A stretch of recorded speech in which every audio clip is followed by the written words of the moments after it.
పాటు గతంలో లోకేష్ నిర్వహించిన పంచాయతీరాజు గ్రామీణాభివృద్ధి శాఖతో పాటు రూరల్ వాటర్ సప్లై, దీంతో పాటు పర్యావరణాలు, అటవీ, సైన్స్ అండ్ టెక్నాలజీ శాఖలను కూడా కేటాయించారు. ఇక నారా లోకేష్ కి హ్యూమన్ రిసోర్సెస్ డెవలప్మెంట్ అంటే విద్యాశాఖ, IT, electronics and communications RTG కూడా కేటాయించారు.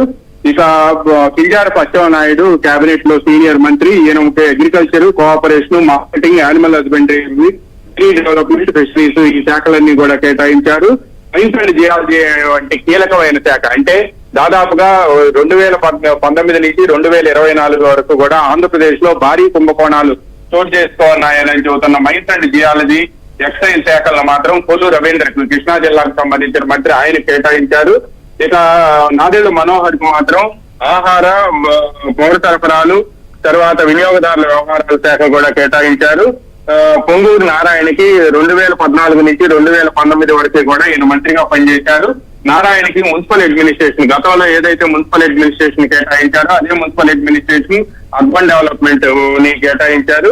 ఇక వంగలపూడి అనితకు మాత్రం అత్యంత కీలకమైన శాఖ home affairs, home department, disaster management, ప్రకృతి వైపరీత్యాల శాఖనే ఇచ్చారు. సత్యకుమార్ యాదవ్ బీజేపీ నుంచి అనంతపురం జిల్లా ధర్మవరం నుంచి గెలుపొందిన సత్యకుమార్ యాదవ్ కి వైద్య ఆరోగ్య శాఖను కేటాయించారు. ఆయనకి మెడికల్ ఎడ్యుకేషన్ కూడా ఆయనకే కేటాయించారు. గతంలో కూడా బీజేపీ నుంచి 2014 నుంచి 2019 వరకు ఉన్న రాష్ట్ర మంత్రివర్గంలో బీజేపీ నుంచి డాక్టర్ కామినేని శ్రీనివాస్ కి శాఖను కేటాయించారు. ఇక డాక్టర్ నిమ్మల రామానాయుడికి మాత్రం లా, జస్టిస్, న్యాయశాఖ, మైనారిటీ వెల్ఫేర్ ఈ రెండు కూడా కేటాయించారు. ఇక ఆనవ రామనారాయణ రెడ్డి సీనియర్ నేత, అయినా సీనియర్ మంత్రిగా గతంలో కూడా మంత్రిగా వ్యవహరించారు. ఆనవ రామనారాయణ రెడ్డికి మాత్రం ఎండోమెంట్స్, దేవాదాయ శాఖను కేటాయించారు. పయ్యావుల కేశవ్ తెలుగుదేశం పార్టీలో సీనియర్ ఎమ్మెల్యే, అదేవిధంగా అనంతపురం జిల్లా ఉరవకొండ నుంచి గెలుపొందిన పయ్యావుల కేశవ్ కి అత్యంత కీలకమైన శాఖను కేటాయించారు.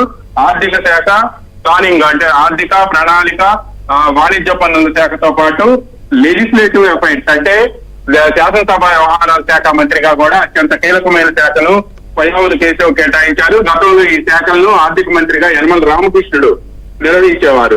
అయితే అనగాని సత్యప్రసాద్ కు మాత్రం రెవెన్యూ, రిజిస్ట్రేషన్ అండ్ స్టాంప్స్, అదే ఇది కూడా అత్యంత కీలకమైన శాఖ.